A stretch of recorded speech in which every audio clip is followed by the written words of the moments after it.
Hi everyone, it's Ali back with a tutorial this time on how to create this shaker card with an interactive element as well. And I actually saw this card or a similar card actually made by Stephanie Davis on YouTube, so please check out her channel. It was done with a little octopus in I think it was a lawn fawn set.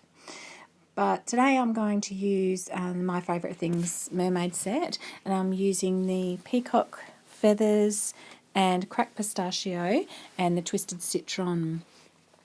So the first two are the distress oxides, and then the other one is just a normal distress ink because I don't have oxide in that colour. And I'm just starting by just putting some colour onto some plain white cardstock and just smooching it on with my blending tool there, and just in random sort of patches on the card. And then I'm going to go in with my peacock feathers and fill in the gaps there to cover up the white, and just trying to blend those as I go, not being too worried about it because I'm going to go back in with the cracked pistachio afterwards and blend the lines a little bit. So now I'm going to go in again, as I said, with the cracked pistachio and just do that blending so that the colours are nicely blended between the two, and just moving that around. And I've fast forwarded through a bit of that. And the twisted citron now is going to go over the top of the cracked pistachio just to make that a little bit more vibrant. It brings out the colour in that really, really nicely. And now I've done that, I'm going to just splatter it with water. So that's my water sprayer, and I'm just using the tube out of my water sprayer to spray or to splash little droplets there. And then sometimes I use my finger as well to get a heavier sort of sprinkle of water drops, and you can just see the really lovely effect that has there. And I just did dry that a little bit with my heat gun in between. Now I'm going to get out my circle dies, and I want that circle for the main sort of cut out piece, and then I've got two others there for a little frame to go over the top of that in a different coloured card. So I'm just going to run that through my big shot, and I'm going to keep that piece, that negative piece, because that's going to go behind my shaker window like that when the card is constructed. So now I've got two pieces of fun foam here, and I'm going to create my shaker with the fun foam. It's just a little bit easier doing it this way. I'm just making sure my circle cutout is in the right place. So I've got two pieces of fun foam there, and I'm just going around with a pencil to get the right placement for my circle die and running those two pieces through my big shot. There's the two pieces there, and I just leave that and set it aside for a little while because it does get quite squashed in the big shot when it goes through, so it gradually comes back a little bit to its normal puffiness. So I just leave it aside for a little while, and that's how it's going to go. Now I'm going to put some double-sided tape, actually I'm going to get my acetate and cut that to size for the back of that shaker window. I'm just marking it there with a pen, and I'm going to cut that down. And then I'm going to put my double-sided tape on three sides. I don't want it to go on that right-hand edge because I want to be able to stick my little bit of acetate through to make the interactive part of the card. So I'm going to stick the acetate on the back of my window and leave that right-hand side part free. Okay, and you can see there it's a little pocket so that the piece of acetate can slide in there and move the little mermaid around in the front. That's the window that I cut with those other two circle dies, or little frame I guess you call it. And then I want a strip of card down the right hand side as well. I was making this card for a sketch challenge, and it had a strip of card down there, so that's mainly why I chose that. I'm just sticking that frame on top. I put a really thin line of glue on the outside of that frame, and I'm just making sure it's not stuck to the acetate on the other side. And that's how it would fit over the top of the other piece there. I'm just moving it because I'm going to secure that negative piece at the front of my card, and I just moved it into place so it was in the right place. That's my fun foam, and that's how the sandwich goes when the card is assembled. So I'm just trialing it as I go to make sure I've got in my head the way everything's going to go together. And now I'm going to stamp out my images, and I included this bit, sorry I'm a little bit off screen here, but I did include this bit because I wanted to show you how I line up my stamps on my stamp position. I use my die that I kept together, and then I just put my stamps, I fit them into the little slots there, And I put all the ones in that I wanted to do in black Memento Tuxedo black ink. And then I just pull my die off, and then I can stamp the stamps. And so I've done that with the black, and then I've also gone back and then stamped some in the Distress Oxide ink, some of the seaweed. So I'm just going to get my die in place there, and it fits perfectly because of using that technique, and cut everything out in the one go. Quick and easy. And then I'm just sorting out my colouring. Now I'm not going to show you all of the colouring because this isn't a colouring video necessarily, but I did want to show you how I coloured in her tail because it was slightly different to how I'd usually do things. I've used a little pouncing technique where I pounce the colour on.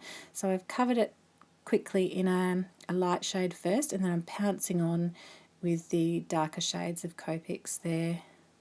And I will have a list of all of the colours that I've used underneath the video in the description box, so you can have a look at that if you're interested in the colours that I used. But it's more the technique, I guess, of just pouncing up and down little dots, making little dots all over her tail there and the shaded parts of her tail, and just going in with the different colours of Copics and then going over it with a light one in the end.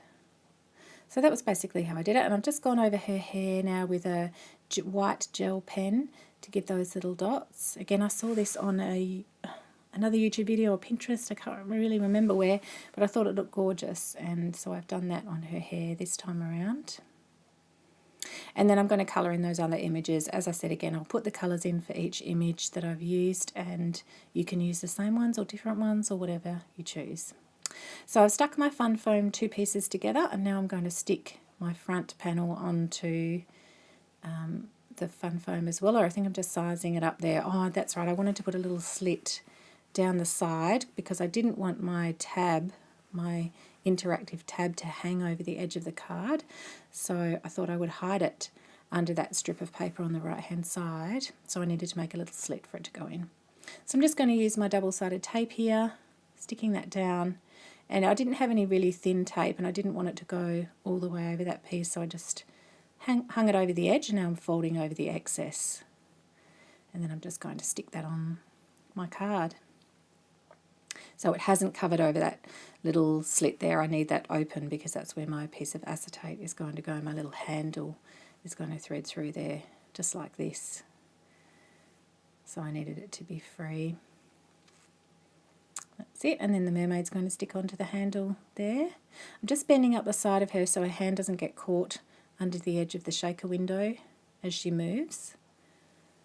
And now I'm going to stick her onto that little piece of acetate. And again, that was a little bit long, that piece of double-sided tape that I used, so I just rolled it in with my fingers so that it wasn't overhanging that piece of acetate, and that's how she moves. And then she goes on top of the foam. So I'm going to stick that down now. So I've just put double-sided tape on the foam, and I'm just making sure it's all in line and it's not showing anywhere, and then just pressing that down so it's all attached.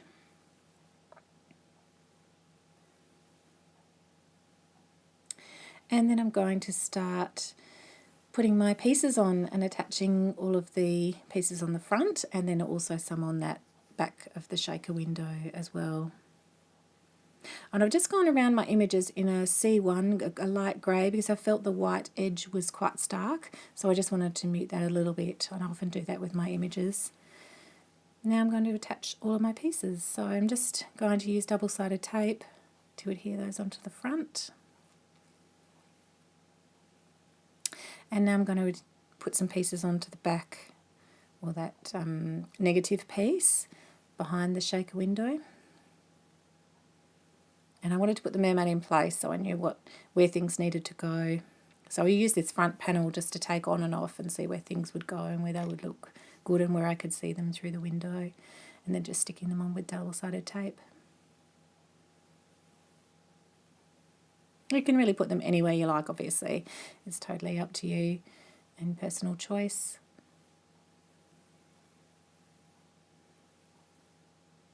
And I was happy with that. So now I needed to add in the sequins and things in the shaker window, so I just use my powder tool there to take any stickiness away, and I'm just adding some sequins. Some of them are from dollar stores, some of them are a clear sequin from Pretty Pink Posh, and I was just looking at how many were there and whether that looked okay. And now I'm going to do double-sided tape around the edge and also around the edge of that circle and remove it, and then stick the foam and the front panel down on that.